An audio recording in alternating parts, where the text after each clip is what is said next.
Hello friends, मैं कंचन आपका अपने चैनल पे बहुत बहुत स्वागत करती हूँ। और आज हम अध्याय 7 के अंतर्गत अध्ययन करेंगे राष्ट्रीय अर्थव्यवस्था की जीवन रेखाएं। किसी भी राष्ट्रीय अर्थव्यवस्था की जीवन रेखाएं क्या होती हैं, आधारभूत जरूरतें क्या होती हैं, कहाँ से वो ग्रोथ करता है, कैसे विकास होता है। तो आइए हम देखते हैं। देखिए, जैसे कि हम अपने जो प्रतिदिन का जीवन है इसमें विभिन्न सामग्रियों एवं सेवाओं का प्रयोग करते हैं, और इनमें से कुछ जो है हमारे आसपास उपलब्ध होती हैं, जबकि कुछ अन्य चीजों की जरूरतें दूसरे स्थानों से लाकर हम पूरी कर लेते हैं। वस्तुएं तथा जो सेवाएं हैं मांग स्थल से आपूर्ति स्थल पर अपने आप नहीं पहुंच पाती हैं। इनको पहुंचाने के लिए कुछ वस्तु तथा सेवाओं की आपूर्ति स्थानों से मांग स्थानों तक ले जाने हेतु हमें परिवहन की आवश्यकता पड़ेगी। ट्रांसपोर्ट के द्वारा हम पहुंचाएंगे। कुछ व्यक्ति इसको उपलब्ध करवाने में संलग्न होते हैं। ट्रांसपोर्ट भी स्वयं अपने द्वारा तो नहीं लेके जा सकता, उसमें व्यक्ति यानी श्रमिक लगेंगे। जो व्यक्ति उत्पादों को परिवहन द्वारा उपभोक्ताओं तक पहुंचाते हैं उन्हें हम व्यापारी कहते हैं। अतः एक देश के विकास की जो गति है वस्तुओं तथा सेवाओं के उत्पादन के साथ उनके एक स्थान से दूसरे स्थान तक वहन यानी जो मूवमेंट होता है इसकी सुविधा पे भी निर्भर करता है। इसलिए सक्षम परिवहन के साधन तीव्र विकास हेतु पूर्व अपेक्षित है। वस्तुओं तथा सेवाओं का लाना ले जाना पृथ्वी के 3 महत्वपूर्ण क्षेत्रों पर किया जाता है: स्थल, जल तथा वायु। इन्हीं के आधार पर परिवहन को हम स्थल, जल, वायु परिवहन में भी वर्गीकृत इस तरह से किया जा सकता है कि किस किस परिवहन मार्गों का प्रयोग करके हम एक स्थान से सामान को दूसरे स्थान पर क्या करते हैं, पहुंचाते हैं। देखिए, बहुत समय तक व्यापार तथा परिवहन सुविधाएं एक सीमित क्षेत्र तक ही किया जाता था, लेकिन विज्ञान तथा प्रौद्योगिकी के विकास के साथ साथ हम देखें तो व्यापार व परिवहन का जो प्रभाव क्षेत्र है बढ़ा है।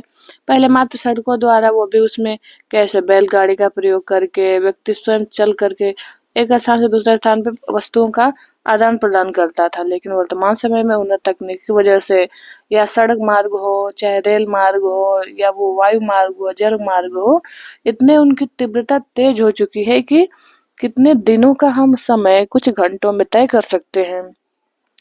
देखिए, सक्षम तीव्र गति वाले जो परिवहन से आज संसार एक बड़े गांव में परिवर्तित हो गया है। ऐसा लग रहा है पूरा संसार एक गांव है, हम पूरे संसार का भ्रमण कर सकते हैं। परिवहन का यह विकास जो है संचार साधनों के विकास की सहायता से ही संभव हो सका है। इसलिए परिवहन, संचार व व्यापार एक दूसरे के पूरक हैं। दोनों एक दूसरे से अंतर संबंधित हैं। आज भारत देखे तो अपने विशाल आकार, विविधताओं, भाषाई, सामाजिक व सांस्कृतिक बहुलताओं के बावजूद भी संसार के सभी क्षेत्रों से सुचारू रूप से जुड़ा हुआ है। रेल, वायु, जल परिवहन या समाचार पत्र, रेडियो, दूरदर्शन, सिनेमा, इंटरनेट आदि जो है इसके सामाजिक आर्थिक विकास में अनेक प्रकार से सहायक है। स्थानिक से अंतर्राष्ट्रीय स्तरीय व्यापार ने अर्थव्यवस्था को जीवन शक्ति दी है, और इसने हमारे जीवन को समृद्ध भी किया है। आरामदायक जीवन के लिए सुविधाओं और साधनों में बढ़ोतरी की है। इस अध्याय में हम पढ़ेंगे कि किस प्रकार आधुनिक संचार तथा परिवहन के साधन हमारे देश और इसकी आधुनिक अर्थव्यवस्था को संचालित कर रहे हैं। जैसे यहाँ पे दिया है, यह स्पष्ट चार्ट तो नहीं दिख रहा है, हम मोटा मोटा देख सकते हैं कि परिवहन के साधन यहाँ पे हो गया। तो 3 भागों में हम मुख्य रूप से बांटते हैं: स्थल, जल व वायु। स्थल में हम सड़क परिवहन, रेल परिवहन और पाइपलाइन द्वारा परिवहन करते हैं। वहीं जल द्वारा एक आंतरिक जल परिवहन होता है, एक नदी, एक समुद्री जल परिवहन। तो आंतरिक में आप समझ रहे हैं कि देश के अंदर नदियों के माध्यम से, झीलों के माध्यम से जो परिवहन किया जाता है उसे हम आंतरिक जल परिवहन के अंतर्गत शामिल करते हैं। और जो समुद्री जल परिवहन है, अंतर्राष्ट्रीय रूप से हम क्या करते हैं, इसके माध्यम से परिवहन करते हैं, व्यापार करते हैं।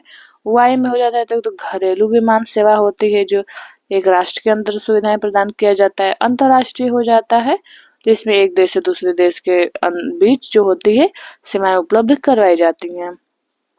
देखिए, स्पष्ट है कि जो सघन व सक्षम जो परिवहन का जाल है तथा संचार के साधन आज विश्व, राष्ट्र व स्थानीय व्यापार हेतु तो क्या है, पूर्व अपेक्षित बन चुके हैं। देखिए, जो हम सबसे पहले परिवहन में एक एक करके इसका देखते हैं, अध्ययन करते हैं। तो हम स्थल परिवहन सबसे पहले देखते हैं।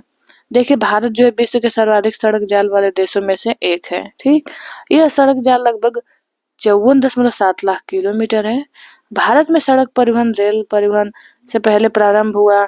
निर्माण तथा व्यवस्था में सड़क परिवहन रेल परिवहन की अपेक्षा अधिक सुविधाजनक है और रेल परिवहन की अपेक्षा सड़क परिवहन की बढ़ती महत्ता निम्न कारणों से है।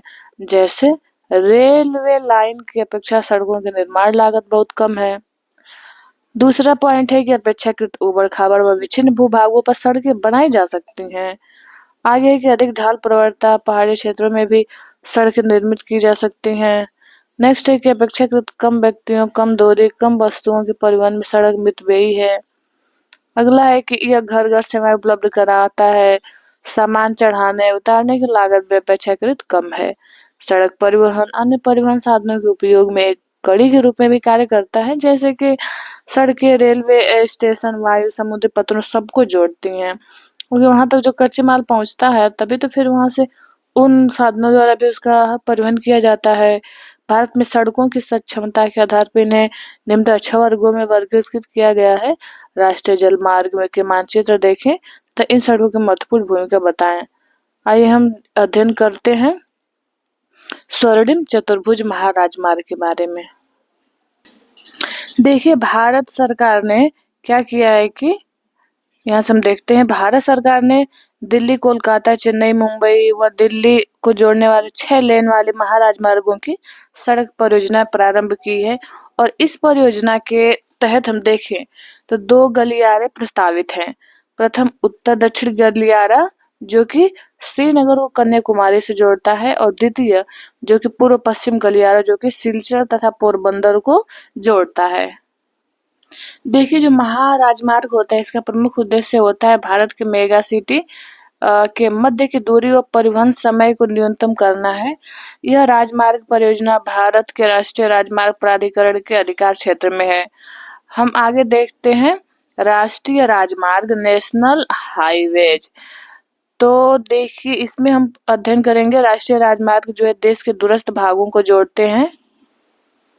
देखिए, ये प्राथमिक सड़क तंत्र है जिनका निर्माण व रखरखाव केंद्रीय लोक निर्माण विभाग के अधिकार क्षेत्र में है, CPWD के अंतर्गत, और अनेक प्रमुख राष्ट्रीय राजमार्ग उत्तर से दक्षिण तथा पूर्व से पश्चिम दिशाओं में फैले हुए हैं। दिल्ली व अमृतसर के मध्य देखें तो ऐतिहासिक शेरशाह सूरी मार्ग जो है राष्ट्रीय राजमार्ग संख्या 1 के नाम से जाना जाता है, यानी जो ऐतिहासिक शेरशाह जिसे ग्रैंड ट्रंक रोड के GT रोड के नाम से भी जानते हैं, तो इसे हम राष्ट्रीय राजमार्ग संख्या 1 के नाम से इसको हम संबोधित करते हैं। आगे हम देखते हैं राज्य राजमार्ग स्टेट हाईवेज।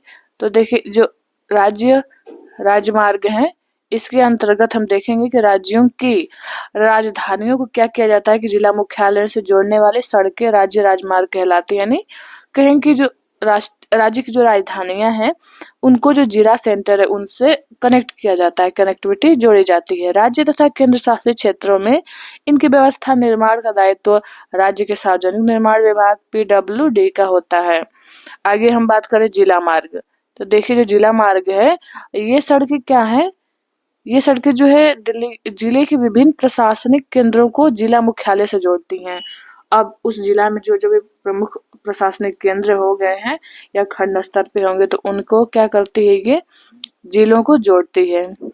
इन सड़कों की व्यवस्था का उत्तरदायित्व किसको होता है, जिला परिषद का होता है, जो जिला मार्ग होते हैं। आगे हम देखते हैं, देखिए अन्य सड़कों की बात करें तो अन्य जो सड़कें हैं अन्य सड़कों में है, देखिए इस वर्ग के अंतर्गत वे सड़कें आती हैं जो कि ग्रामीण क्षेत्रों और गांवों को शहरों से जोड़ती हैं।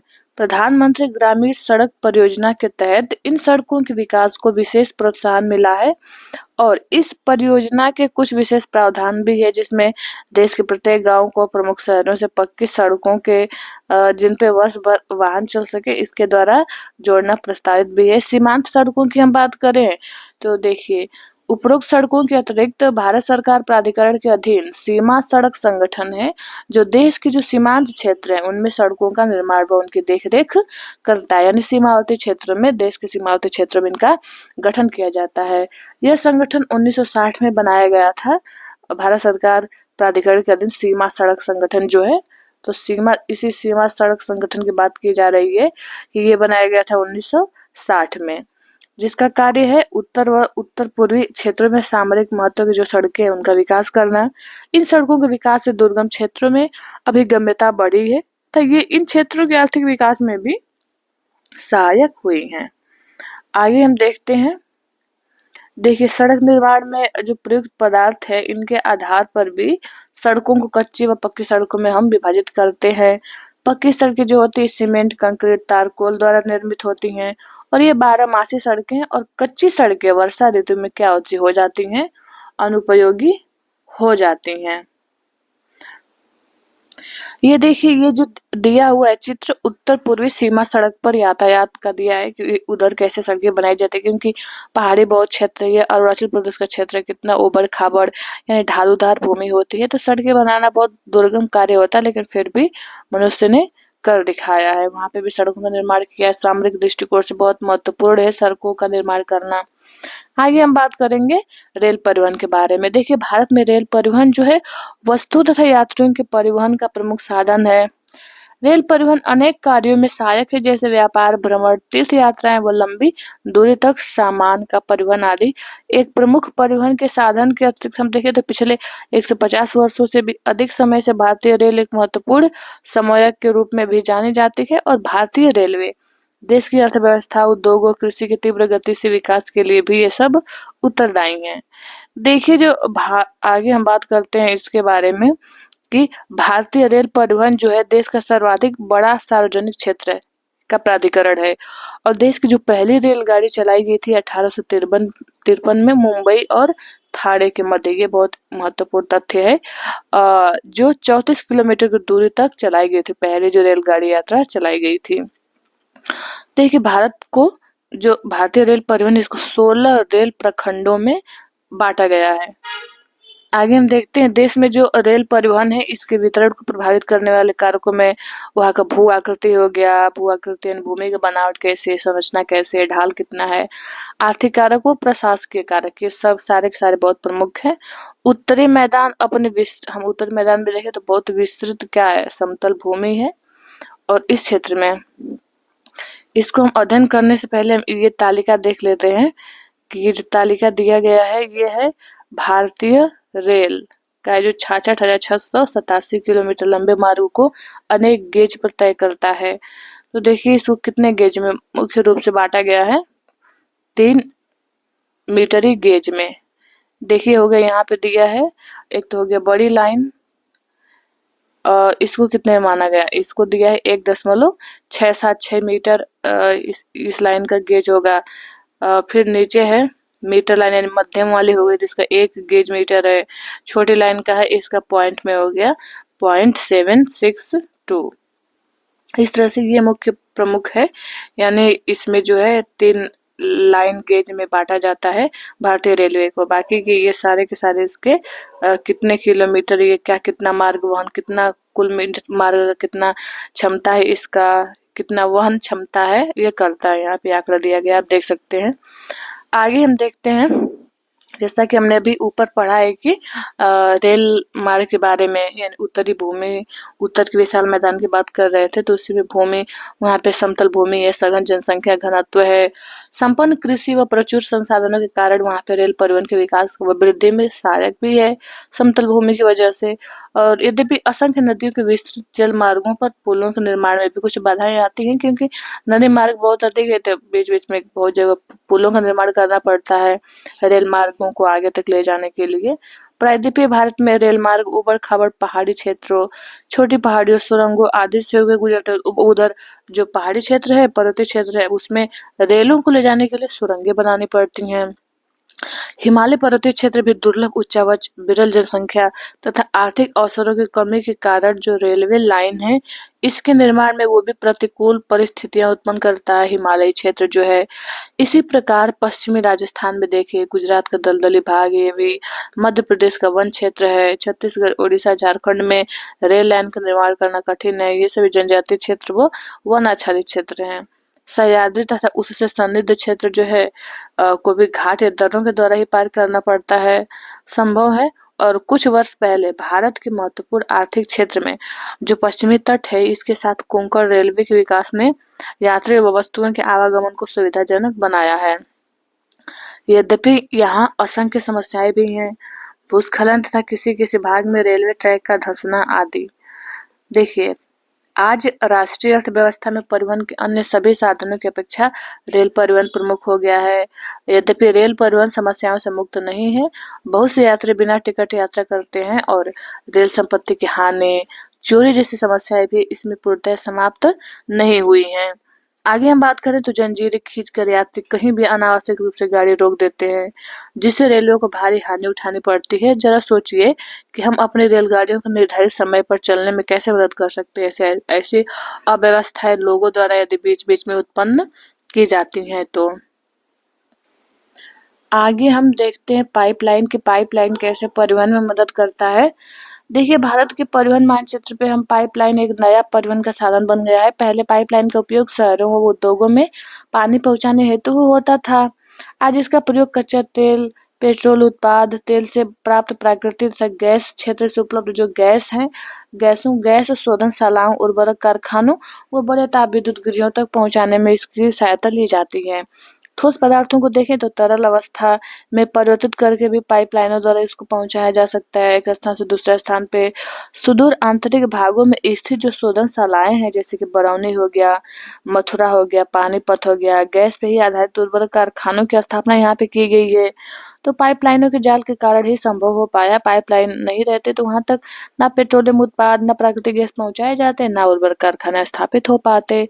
पाइपलाइन बिछाने की जो प्रारंभिक लागत होती है ये तो अधिक होती है, लेकिन इसको चलाने की लागत न्यूनतम है और वहनांतरण, देरी तथा हानियां इसमें लगभग नहीं के बराबर। यानी पाइपलाइन द्वारा इसमें ह्रास भी नहीं होता है वस्तुओं का और समय से पहुंच भी जाते हैं। देखिए, देश में पाइपलाइन परिवहन के 3 प्रमुख जाल हैं। तो देखिए, इसमें देखते हैं हम ऊपरी असम में देखें तो ऊपरी असम के तेल क्षेत्रों से गुवाहाटी, बरौनी व इलाहाबाद के रास्ते होते हुए कानपुर उत्तर प्रदेश तक इसकी एक शाखा बरौनी से राजबंद होकर हल्दिया तक है। दूसरी राजबंद से मौरी ग्राम तक तथा गुवाहाटी से सिलीगुड़ी तक एक ये शाखा है। गुजरात में दिया है कि सलाया से वीरम गांव, मथुरा, दिल्ली व सोनीपत के रास्ते पंजाब में जालंधर तक है और इसकी अन्य शाखा बड़ोदरा के निकट कोयली को चक्सू व अन्य स्थानों से भी जोड़ती है। आगे हम देखते हैं। देखिए, यहाँ से हम देखते हैं फिर नेक्स्ट दिया है तीसरा कि गैस पाइपलाइन जो गुजरात में ये है, हजीरा को उत्तर प्रदेश में जगदीशपुर से मिलाती है। यह मध्य प्रदेश के बीजापुर के रास्ते होकर जाती है हजीरा से उत्तर प्रदेश तक और इसकी शाखाएं राजस्थान में कोटा, उत्तर प्रदेश के शाहजहांपुर, बबराला व अन्य स्थानों पर भी हैं। आइए हम बात करेंगे जल परिवहन के बारे में। जल परिवहन यानी भारत के लोग प्राचीन काल से ही समुद्री यात्राएं करते रहे हैं। सबसे सस्ता माना जाता है इस परिवहन को। इसके नाविकों ने दूर तथा पास के क्षेत्र में भारतीय संस्कृति व्यापार को फैलाया है। जल परिवहन परिवहन का सबसे सस्ता साधन है। यह भारी व स्थूलकाय वस्तुएं ढोने में अनुकूल है। यह जो है परिवहन साधनों में ऊर्जा सक्षम, पर्यावरण अनुकूल है। भारत में अंतः स्थलीय नौ संचालन जल मार्ग है। 14,500 किलोमीटर लंबा है। इसमें केवल 5,685 किलोमीटर मार्ग ही मशीनीकृत नौकाओं द्वारा क्या किया जाता है, तय किया जाता है। देखिए, ये किस तरह से जल मार्ग द्वारा लोग यात्रा करते हैं। यहाँ पे दिया एक उत्तर पूर्वी राज्यों में आंतरिक जल मार्ग परिवहन अधिक महत्वपूर्ण है। उत्तर पूर्वी राज्य की बात हो रहा है। देखिए, निम्न जो जल मार्ग है उनको भारत सरकार द्वारा राष्ट्रीय जल मार्ग घोषित किया गया है। अब राष्ट्रीय जल मार्ग किनको किनको घोषित किया गया है, आइए देखते हैं। देखिए, इसमें दिया है कि हल्दिया तथा इलाहाबाद के मध्य देखें तो गंगा जल मार्ग को, जिसकी लंबाई 1620 किलोमीटर है और ये क्या है, इसको नाम दिया गया नौगम्य जल मार्ग संख्या 1, यानी ये नौगम्य जल मार्ग संख्या 1 हो गया। दूसरा देखते हैं सदिया व धुबरी की मध्य है। इसकी लंबाई है 891 किलोमीटर जो सदिया से धुबरी तक है।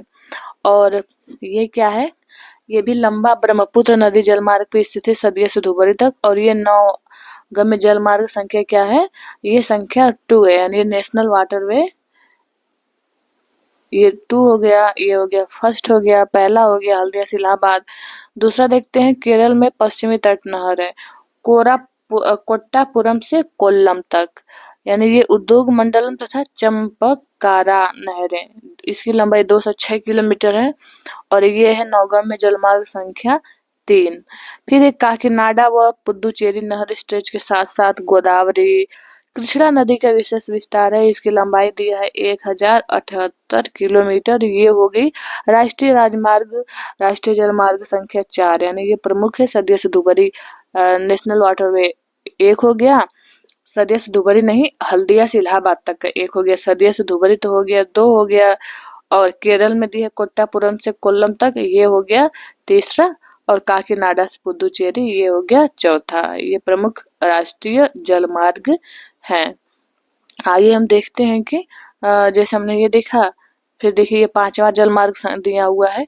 ये दिया है कि मातई नदी यानी महानदी जो डेल्टा है चैनल, इसमें ब्राह्मणी नदी और पूर्वी तटीय नहर के साथ साथ ब्राह्मणी नदी का विशेष विस्तार करके 588 किलोमीटर राष्ट्रीय जलमार्ग संख्या 5 बनाया गया है।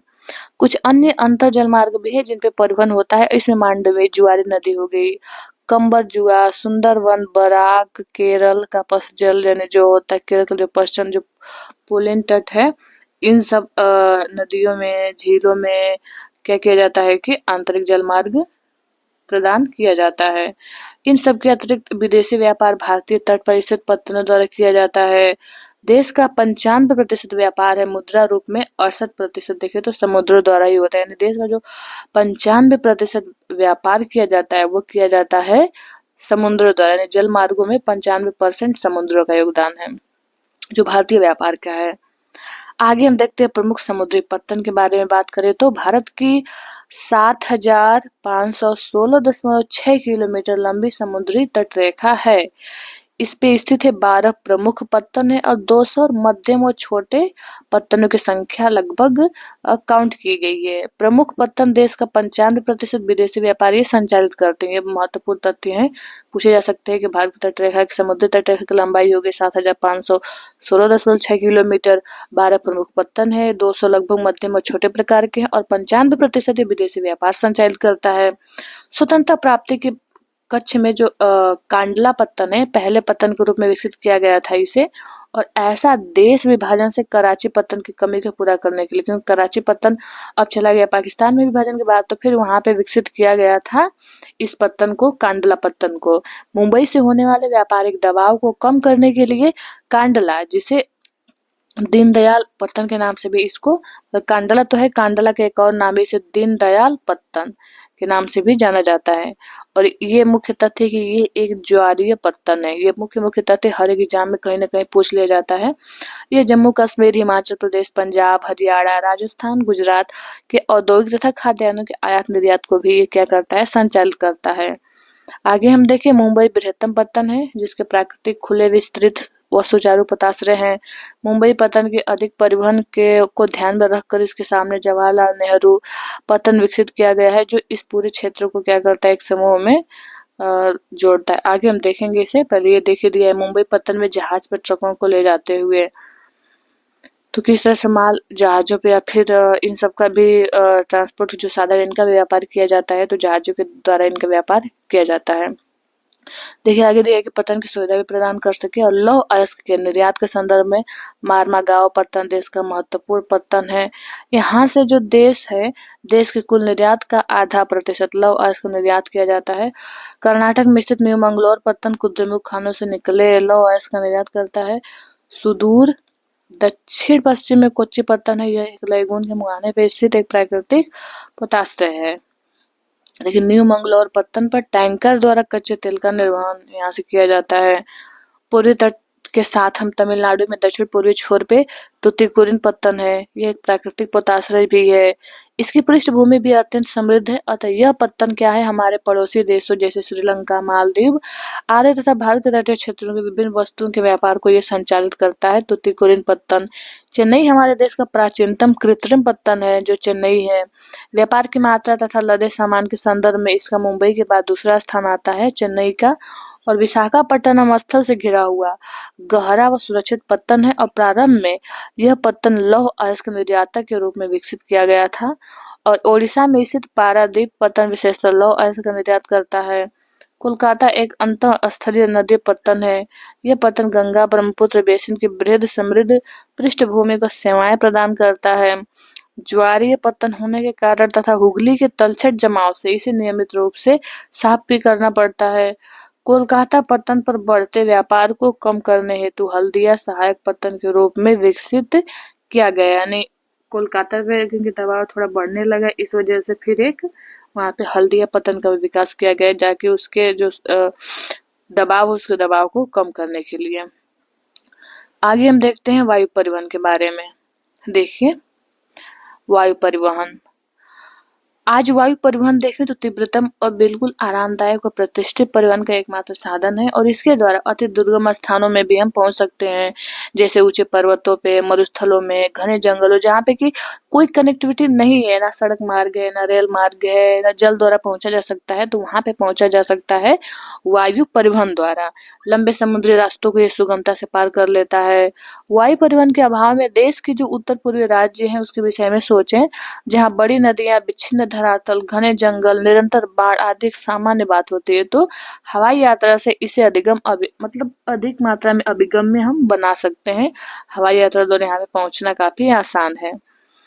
देखिए सन 1953 में वायु परिवहन का राष्ट्रीयकरण कर दिया गया और एयर इंडिया घरेलू और अंतर्राष्ट्रीय वायु सेवाएं भी प्रदान करती हैं। पवन हंस हेलीकॉप्टर है एक, इसके बारे में देखते हैं। देखिए जो पवन हंस हेलीकॉप्टर है, ये मतलब पवन हंस हेलीकॉप्टर लिमिटेड, ये तेल व प्राकृतिक गैस आयोग को इसकी अपतटीय संक्रियाओं में मदद करता है। अगम्य जो दुर्लभ भूभाग है वहाँ, जैसे कि उत्तर पूर्वी राज्यों में है, जम्मू कश्मीर में हो गया, हिमाचल प्रदेश, उत्तराखंड के आंतरिक जो क्षेत्र है उसमें हेलीकॉप्टर द्वारा ही सेवाएं उपलब्ध करवाया जाता है।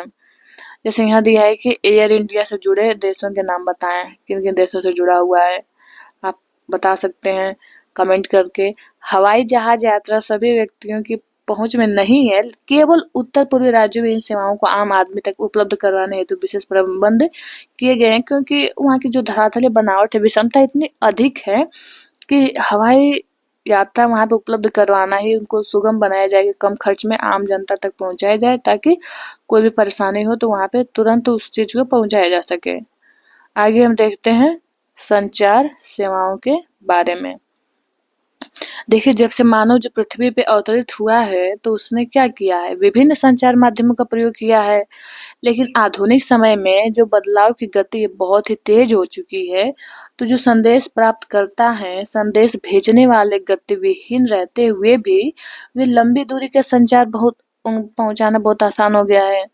निजी जो दूरसंचार है तथा जनसंचार में दूरदर्शन, रेडियो, समाचार पत्र समूह, प्रेस तथा सिनेमा आदि देश के प्रमुख संचार साधन हैं।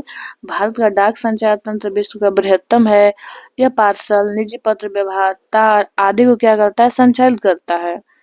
कार्ड व लिफाफा बंद चिट्ठी पहली श्रेणी की डाक समझी जाती है, विभिन्न स्थानों पर वायुयान द्वारा पहुंचाए जाते हैं। द्वितीय श्रेणी की डाक में रजिस्टर्ड पैकेट, किताबें, अखबार, मैगजीन भी शामिल हैं और ये धरातलीय डाक द्वारा पहुंचाए जाते हैं।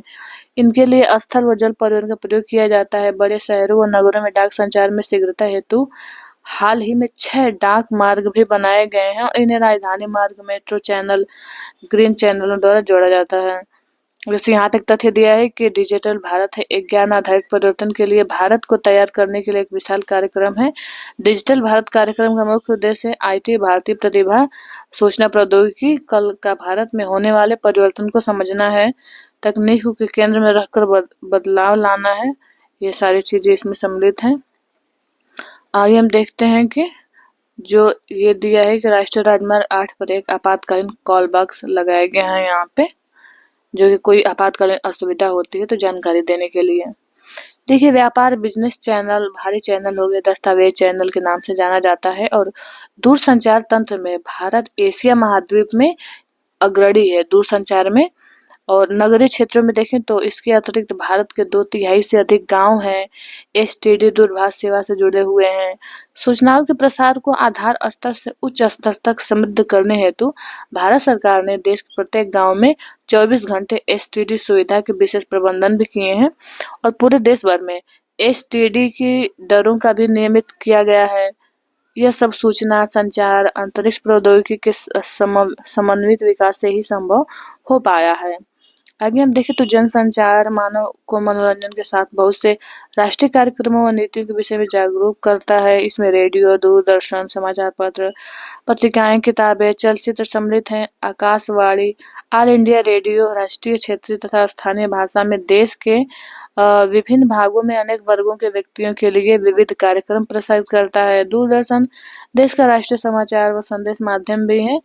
विश्व के बृहद संचार तंत्र में एक है और विभिन्न आयु वर्ग के व्यक्तियों हेतु मनोरंजक, ज्ञानवर्धक, खेल जगत संबंधी कार्यक्रम प्रसारित भी करता है। ये भारत में वर्ष भर अनेक समाचार पत्र, रासायनिक पत्रिका, साप्ताहिक पत्रिकाएं प्रकाशित की जाती हैं और ये पत्रिकाएं सामयिक होने के नाते, जैसे कि मासिक पत्रिका, साप्ताहिक पत्रिका, वार्षिक हो सकती है, कुछ प्रकार की पत्रिकाएं प्रकाशित की जाती हैं, इस प्रकार की होती हैं। समाचार पत्र लगभग 100 भाषाओं में निकलता है, बोलियों में प्रकाशित होते हैं। क्या आप जानते हैं कि हमारे देश में सर्वाधिक समाचार पत्र हिंदी भाषा में प्रकाशित होते हैं तथा इसके बाद अंग्रेजी व उर्दू का समाचार पत्र आता है। यानी ये भी एक तथ्य है कि हमारे भारत में हिंदी भाषा का समाचार पत्र पहले स्थान पे आते हैं, दूसरे स्थान पे अंग्रेजी समाचार पत्र और तीसरे पे उर्दू में आता है। भारत विश्व में सर्वाधिक चलचित्रों का उत्पादक भी है। यह कम अवधि वाली फिल्में, वीडियो, फीचर फिल्म, छोटी वीडियो फिल्में बनाता है। भारतीय व जो विदेशी सभी फिल्मों को प्रमाणित करने का अधिकार है केंद्रीय फिल्म प्रमाणन बोर्ड जो है, केंद्रीय फिल्म प्रमाणन बोर्ड यानी central board of film certification को है। अंतर्राष्ट्रीय व्यापार के बारे में हम बात करें तो देखिए, जो अंतर्राष्ट्रीय व्यापार है, अंतर्राष्ट्रीय व्यापार राज्यों व देशों में व्यक्तियों के बीच क्या करता है, वस्तुओं का आदान प्रदान करता है, इसे हम कहते हैं अंतर्राष्ट्रीय व्यापार। यानी अंतर्राष्ट्रीय व्यापार में एक राष्ट्र से दूसरे राष्ट्र के बीच वस्तुओं का आदान प्रदान किया जाता है। बाजार एक ऐसी जगह है जहां इसका विनिमय होता है। दो देशों के मध्य यह व्यापार अंतर्राष्ट्रीय व्यापार कहलाता है और यह समुद्री, हवाई व स्थलीय मार्गों द्वारा हो सकता है। यद्यपि स्थानीय व्यापार शहरों, कस्बों, गांवों में होता है। राज्य स्तर व्यापार दो या अधिक राज्यों के मध्य होता है। एक देश के अंतर्राष्ट्रीय व्यापार की प्रगति उसके आर्थिक वैभव का सूचक है, इसलिए इसे राष्ट्र का आर्थिक बैरोमीटर भी कहा जाता है। सभी देश अंतर्राष्ट्रीय व्यापार पर निर्भर है क्योंकि संसाधनों की उपलब्धता क्षेत्रीय है, अर्थात इनका वितरण असमान है। आयात तथा निर्यात व्यापार के घटक हैं और आयात और निर्यात का अंतर ही देश के व्यापार संतुलन को निर्धारित करता है। अगर निर्यात मूल्य आयात मूल्य से अधिक हो तो उसे अनुकूल व्यापार संतुलन कहते हैं। इसके विपरीत निर्यात की अपेक्षा अधिक आयात असंतुलन व्यापार कहलाता है। यानी यदि जैसे हमने निर्यात क्या किया, निर्यात मूल्य जो है आयात मूल्य से अधिक हो गया, हमारा निर्यात अधिक हो गया तो हमें प्रॉफिट हो गया, तो उसे हम कहते हैं, ये भी महत्वपूर्ण शब्दावली है, इसको पूछा जा सकता है, पूछा ही जाता है कि इसे कहेंगे हम अनुकूल व्यापार संतुलन। यानी हमारा निर्यात क्या हो गया, आयात से अधिक हो गया तो इसे अनुकूल व्यापार संतुलन कहेंगे। इसके विपरीत निर्यात की अपेक्षा जब आयात अधिक हो जाता है, आयात हमने अधिक किया, हमारा निर्यात हुआ ही नहीं, हमने बहुत सारी चीजें खरीद ली, तो क्या होगा, हमारा प्रॉफिट उतना अधिक नहीं होगा, उस समय देश में लाभ का कहेंगे अंतर कम हो जाएगा, तो इसे हम असंतुलित व्यापार कहते हैं। यानी संतुलित और असंतुलित व्यापार में ये अंतर होता है आयात निर्यात को लेकर के, मुझे मूल्य होता है उसका। देखिए, विश्व के सभी भौगोलिक प्रदेशों तथा सभी व्यापारिक खंडों के साथ भारत के व्यापारिक संबंध हैं और भारत में निर्यात होने वाले प्रमुख वस्तुएं रत्न व जवाहरात भी शामिल हैं, रसायन है, संबंधित उत्पाद हैं, कृषि एवं संबंधित इससे उत्पाद क्या किए जाते हैं, इसमें शामिल किए जाते हैं। आगे हम देखते हैं, देखिए भारत में जो आयातित वस्तुएं हैं उनमें कच्चा पेट्रोलियम है, उत्पाद रत्न व जवाहरात, आधार धातुएं, मशीनें, कृषि, अन्य उत्पाद सब शामिल किए जाते हैं। वो भारत अंतर्राष्ट्रीय स्तर पर एक सॉफ्टवेयर महाशक्ति के रूप में उभरा है। सूचना प्रौद्योगिकी के माध्यम से अत्यधिक विदेशी मुद्रा अर्जित कर रहा है। यदि हम पर्यटन को देखें एक व्यापार के रूप में, पर्यटन को तो कैसे, देखिए इसमें क्या दिया है कि पिछले 3 दशकों में भारत में पर्यटन उद्योग में महत्वपूर्ण वृद्धि हुई है और 150 लाख से अधिक व्यक्ति पर्यटन उद्योग में प्रत्यक्ष रूप से संलग्न हैं। पर्यटन राष्ट्रीय एकता को भी प्रोत्साहित करता है। लोग एक स्थान से दूसरे स्थान पर भ्रमण करते हैं, अपने देशों की यात्रा करते हैं, उनके स्थानों को जानते हैं। एक भिन्न संस्कृति, क्षेत्र, धर्म वाले लोग, एक भिन्न संस्कृति, धर्म, क्षेत्र से लोग जुड़ते हैं, उनसे मिलते हैं। स्थानीय हस्तकला सांस्कृतिक उद्यमों को प्रश्रय देता है। अंतर्राष्ट्रीय स्तर पर यह हमने सांस्कृतिक तथा विरासत की समझ विकसित करने में सहायक है। विदेशी पर्यटक भारत में विरासत पर्यटन, परिपर्यटन, रोमांचकारी पर्यटन, सांस्कृतिक पर्यटन, चिकित्सा पर्यटन, व्यापारिक पर्यटन के लिए आते हैं। देश के विभिन्न भागों में पर्यटन की अपार संभावनाएं हैं। पर्यटन उद्योग के विकास हेतु विभिन्न प्रकार के पर्यटन को बढ़ावा देने के प्रयास भी किए जा रहे हैं ताकि देश में पर्यटन को विकास दिया जाए। इससे बहुत लोगों को रोजगार मिलता है, इनकम साधन वहाँ पे बढ़ता है, बहुत विकास में भी काफी सहायक है, इसलिए सरकार इसको बढ़ावा दे रही है। तो हम मिलते हैं नेक्स्ट वीडियो में। आपसे हम्बल रिक्वेस्ट है कि इस चैनल को सब्सक्राइब कर लें, अपने दोस्तों को भी शेयर करें। ये वीडियो देखने के लिए आप लोगों का बहुत बहुत धन्यवाद।